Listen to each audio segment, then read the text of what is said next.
السلام علیکم، دس is Zakariya Shaikh. Welcome to Shah group educational channel. بچوں، جیسا کہ آپ کے علم میں ہے کہ ہم کلاس 9 کی اسلامیات پڑھ رہے تھے، اور آج بیٹا ایک اہم ٹاپک انشاءاللہ آپ کو پڑھایا جا رہا ہے، وہ ہے دعوت و تبلیغ کا مفہوم اور مقاصد تا دعوت و تبلیغ کے مراحل. اہم ترین جو ہے نا بیٹا یہ چیپٹر ہے. آج کی کلاس آپ کے لیے بہت زیادہ اہم ہونے جا رہی ہے کہ دعوت و تبلیغ کا جو بک میں چیپٹر ہے اس کے متعلق تمام اہم معلومات آپ کے ساتھ انشاءاللہ شیئر کی جائیں گی. آئیے مزید دیکھتے ہیں کہ کون کون سے ٹاپکس ہمیں آج ملیں گے. سب سے پہلے بیٹا دعوت و تبلیغ کے معنی مفہوم، اور اس کے بعد دعوت و تبلیغ کے مقاصد انشاءاللہ آج آپ کے ساتھ جو ہے نا وہ شیئر کیے جائیں گے. ہر بار کی طرح ایم سی کیوز، اس کے بعد مختصر سوالات کے جوابات. سوال نمبر 1 ہمارے لیے ہوگا بیٹا دعوت و تبلیغ کے معنی اور مفہوم کیا ہے، اس کا جواب آپ کو دیا جائے گا. دوسرا سوال ہوگا دعوت و تبلیغ کے مقاصد کیا ہیں. تیسرا سوال مردوں اور عورتوں میں سب سے پہلے کس نے اسلام قبول کیا. اور چوتھا سوال مختصر میں مکے میں مسلمانوں کے اجتماعات کا مرکز کہاں تھا. اگر ہم بیانیہ سوالات کی طرف جاتے ہیں تو دعوت و تبلیغ کے مراحل کیا ہیں، اس پر انشاءاللہ ہم آپ کو نوٹ انشاءاللہ جو ہے نا وہ سمجھائیں گے. آج کا چیپٹر بہت اہم ہونے جا رہا ہے. یہ سوالات بورڈ کے حوالے سے بہت اہمیت کے حامل ہیں. توجہ کے ساتھ ملاحظہ فرمائیے.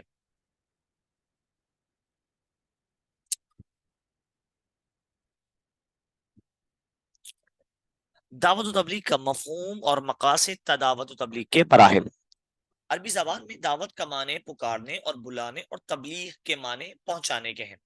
یعنی عربی زبان میں دعوت کا معنی الگ اور تبلیغ کا معنی الگ. دعوت کے معنی پکارنا یا بلانا، جبکہ تبلیغ کا معنی پہنچانے کے ہیں. شریعت مطہرہ میں لوگوں کو اسلام کی طرف بلانے کو دعوت دین کہتے ہیں، اور دین کی باتوں کو خیر خواہی کے جذبے کے ساتھ دیگر قوموں اور ملکوں تک پہنچانے کو تبلیغ کہتے ہیں. ہم ان دو لفظوں کو مشترکہ یعنی کہ دعوت و تبلیغ پڑھتے ہیں. اب اگر دیکھا جائے تو جو ہم کہتے ہیں دعوت و تبلیغ اس کا معنی یہ ہوا کہ اسلام کی طرف بلانا یا پھر دین کی باتوں کو خیر خواہی کے جذبے کے ساتھ دیگر ملک یا دیگر اقوام تک پہنچانا.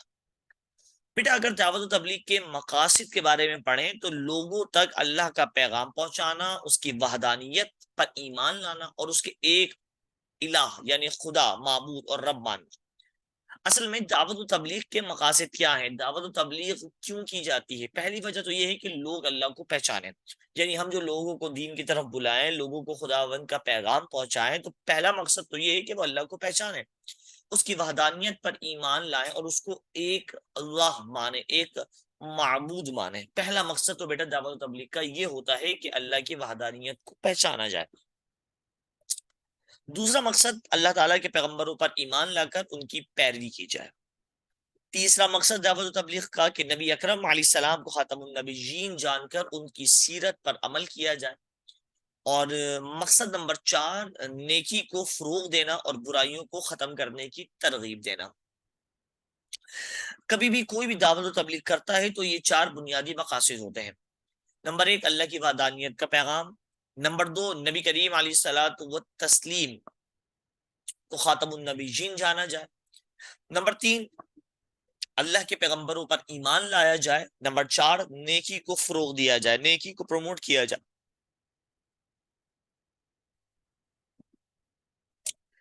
دعوت و تبلیغ کا معنی اور مفہوم آپ کو بتایا گیا، اور دعوت و تبلیغ کے مقاصد بھی مختصراً آپ کے سامنے بیٹا ابھی ہم نے پیش کیے.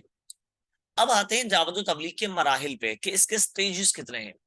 رسول اکرم صلی اللہ علیہ وسلم کی مکی زندگی میں دعوت و تبلیغ کے 3 مراحل. توجہ کے ساتھ ذرا دیکھیے گا کہ دعوت و تبلیغ نبی کریم نے 3 مرحلوں میں کری ہے. پہلا مرحلہ کیا تھا؟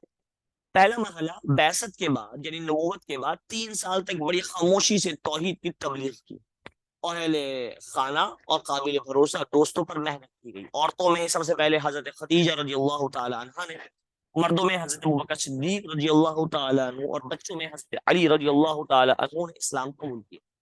ایک چھوٹی سی جماعت بن گئی جس کا مرکز دار ارقم، حضرت ارقم رضی اللہ تعالی عنہ ایک صحابی رسول ہے، ان کا گھر تھا جو صفا نامی پہاڑی پر. اب دیکھو دعوت و تبلیغ ہے اللہ کے دین کی طرف بلانا، اللہ کے دین کے پیغامات پہنچانا. تو پہلا مرحلہ کیا تھا کہ نبی کریم علیہ السلام نے بڑی خاموشی کے ساتھ اہل خانہ کو دعوت و تبلیغ دی.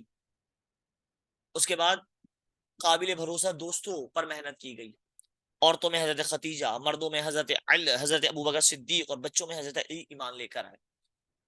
اور یہ چھوٹی سی جماعت کا جو مرکز تھا وہ تھا دار ارقم، حضرت ارقم رضی اللہ تعالیٰ عنہ کا گھر. یہ ہے بیٹا دعوت و تبلیغ کا پہلا مرحلہ.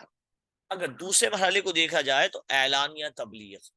سورہ شعراء میں رسول اکرم پر اعلانیہ تبلیغ کا حکم ہوا. ترجمہ: اور اپنے قریبی ساتھیوں کو خبردار کیجئے. اب دوسرا مرحلہ جو تھا بیٹا وہ اعلانیہ تھا. نبی کریم علیہ الصلوۃ والتسلیم نے علل اعلان، جیسے کہ آپ کے سامنے موجود ہے کہ نبی کریم نے خاندان عبد المطلب کو دعوت پر مدعو کیا، انوائٹ کیا، جس میں تقریباً 20 لوگ شامل تھے. کھانے کے بعد نبی کریم نے انہیں دین کا پیغام دیا، جس پر محفل میں سناٹا چھا گیا. حضرت علی رضی اللہ تعالیٰ عنہ نے آپ کا ساتھ دینے کا وعدہ کیا. باقی افراد اٹھ کر اپنے گھروں کو چلے گئے. پہلا مرحلہ تو خفیہ تھا، لیکن دوسرا مرحلہ جو تھا وہ علل اعلان تھا. یعنی کہ نبی کریم علیہ السلام کو حکم دیا گیا کہ آپ علل اعلان تبلیغ کریں. نبی کریم نے اپنے خاندان میں 20 لوگوں کو دعوت دی، اور نبی کریم علیہ الصلوۃ والتسلیم نے وہاں پر خداوند کا پیغام پہنچایا، جس میں صرف حضرت علی رضی اللہ تعالیٰ عنہ نے نبی کریم کا ساتھ دینے کا وعدہ کیا. باقی اٹھ کر چلے گئے. کوہ صفا، سورہ شعراء کی آیت 7 نازل ہوئی. ترجمہ: کہ ہم نے آپ کی طرف قرآن عربی وحی کے ذریعے بھیجا ہے تاکہ آپ اہل مکہ اور گرد و نواح کے لوگوں کو خبردار کریں. اس کے بعد نبی کریم نے صفا نامی پہاڑی پر کھڑے ہو کر اہل قریش کو قبیلوں کے نام لے کر پکارا اور دین کی دعوت دی. تیسرا جو مرحلہ تھا وہ تمام اقوام کے لیے تھا کہ نبی کریم علیہ الصلوۃ والتسلیم نے صفا نامی پہاڑی پر چڑھ کے تمام لوگوں کو دین کی دعوت دی، لوگوں کو اللہ کی طرف بلایا. پہلا مرحلہ خفیہ تبلیغ کا، گھر والوں اور دوستوں پر محنت کی گئی. دوسرا مرحلہ جس میں نبی کریم علیہ الصلوۃ والتسلیم نے خاندان پر محنت کی، سب کو دعوت دی، اور وہاں پر نبی کریم علیہ الصلوۃ والتسلیم نے اللہ رب العزت کی وحدانیت کا پیغام پہنچایا. اور تیسرا مرحلہ تمام اقوام کے لیے. اگلے مرحلے میں اللہ تعالیٰ نے پوری نوع انسانی تک پیغام پہنچانے کا حکم دیا. اللہ فرماتا ہے: اور ہم نے آپ کو تمام انسانوں کے لیے خوشخبری دینے والا اور خبردار کرنے والا بنا کر بھیجا. آپ نے اب موسمی بازاروں کا عکاز، مجنع اور ذوالمجاز میں اسلام کا پیغام سنایا. اس سلسلے میں آپ 10 دنوں کے لیے طائف بھی گئے. یہ بیٹا 3 مراحل تھے نبی کریم علیہ الصلوۃ والتسلیم کی دعوت و تبلیغ کے، جو ہم نے آپ کے سامنے پیش کیے. امید کرتے ہیں آپ کو بآسانی سمجھ آ چکے ہوں. اب شروع ہونے جا رہے ہیں ایم سی کیوز. مکمل توجہ مجھے آپ سب کی چاہیے بیٹا. فرسٹ اسٹیٹمنٹ: دعوت لفظ ہے، الف فارسی کا، بے عربی کا، جیم ترکی کا، یہ دال انگریزی کا. دیکھتا ہوں آپ میں سے کون اس کا صحیح جواب دیتا ہے. ویری گڈ، بالکل صحیح کہا آپ نے. دعوت لفظ ہے عربی زبان کا. اگلا سوال: دعوت کے معنی پکارنا. دعوت کا معنی کیا ہے؟ پکارنا، بلانا، یہ دونوں میں سے کوئی نہیں. دیکھتے ہیں اس کا جواب آپ میں سے کون دیتا ہے. ویری گڈ، بہت جلدی جواب دیا میری بچی نے. دعوت کا معنی ہے پکارنا اور بلانا، یہ دونوں. مختصر سوالات کی طرف بیٹا توجہ دی جا رہی ہے. مختصر سوالات کے جوابات انشاءاللہ آج آپ کے سامنے پیش کیے جائیں گے توجہ کے ساتھ. سوال نمبر 1: دعوت و تبلیغ کے معنی اور مفہوم کیا ہے؟ جواب یہ ہم پڑھ کر آ رہے ہیں ابھی بیٹا. عربی زبان میں دعوت کے لغوی معنی پکارنے اور بلانے کے ہیں، جبکہ تبلیغ کا معنی پہنچانے کے ہیں. دعوت و تبلیغ کا اگر مفہوم دیکھا جائے تو شریعت مطہرہ میں لوگوں کو اسلام کی طرف بلانا، اچھی باتوں اور دینی تعلیم کی طرف بلانے کو دعوت دین، اور ان باتوں کو خیر خواہی کے جذبے سے دیگر لوگوں اور اقوام ملکوں تک پوری طرح پہنچانے کا نام تبلیغ ہے. آسان سوال کا جواب تھا، ابھی ہم نے سبق میں پڑھا تھا. بڑھتے ہیں دوسرے سوال کی طرف کہ دعوت و تبلیغ کے مقاصد کیا ہیں. یہ بھی آپ نے آج کے سبق میں پڑھا بیٹا. دعوت و تبلیغ کے مقاصد مندرجہ ذیل ہیں. پہلا مقصد ہے کہ دعوت و تبلیغ کا بنیادی مقصد لوگوں تک اللہ کا پیغام پہنچانا. دوسرا مقصد اللہ تعالیٰ کو معبود اور رب مانا جائے اور اس کی ذات اور صفات، اختیارات اور حقوق میں کسی کو شریک نہ کیا جائے. تیسرا مقصد اللہ کے پیغمبروں پر ایمان لایا جائے، ان کی پیروی کی جائے اور آخری نبی کی سیرت پر عمل کرتے ہوئے نیکی کو فروغ دینے پر آمادہ کرنا، برائیوں کو ختم کرنے کی ترغیب دینا. مقصد نمبر 4: اسلام کو دین حق سمجھ کر اپنے آپ کو اللہ کے آگے جواب دے سمجھے. یہ دعوت و تبلیغ کے کچھ اہم مقاصد تھے جو کہ سبق میں بھی آپ کو بیٹا بتائے گئے تھے۔ سوال نمبر 3 کہ مردوں اور عورتوں میں سب سے پہلے کس نے اسلام قبول کیا؟ یہ تقریباً ہمارے بچوں کو بچپن سے ہی پتا ہوتا ہے کہ مردوں میں سب سے پہلے حضرت ابوبکر صدیق رضی اللہ تعالیٰ عنہ، اور عورتوں میں سب سے پہلے حضرت خدیجہ رضی اللہ تعالیٰ عنہ نے اسلام قبول کیا۔ اگلا مختصر سوال بیٹا کہ مکے میں مسلمانوں کے اجتماعات کا مرکز کہاں تھا؟ اس کا جواب بھی سبق میں آپ کو دیا گیا تھا کہ مکے میں جب مسلمانوں کی چھوٹی سی جماعت بنی تو ان کی اجتماعات کا مرکز دار ارقم یعنی حضرت ارقم رضی اللہ تعالیٰ عنہ کا گھر بنا جو صفہ نامی پہاڑی پر واقع تھا۔